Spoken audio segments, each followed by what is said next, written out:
Hello guys, আসসালামু আলাইকুম। সবাই কেমন আছেন? আসেন দেখি আজকে আমরা কি মাছ রান্না করতেছি। এই যে পাঙ্গাস মাছের মতো অনেক তেল ছিটকে গেছে। এই যে সবাই দেখেন,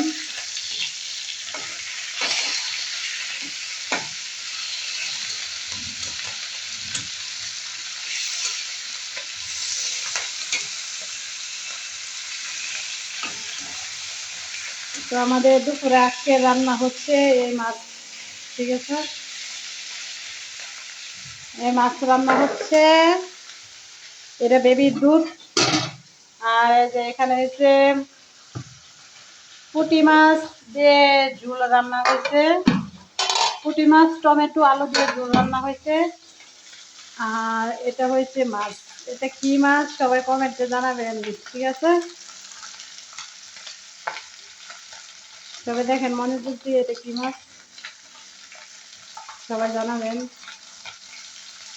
এটা কি মাছ। ওকে, সবাই দাওয়াত রইল আজকে দুপুরবেলা।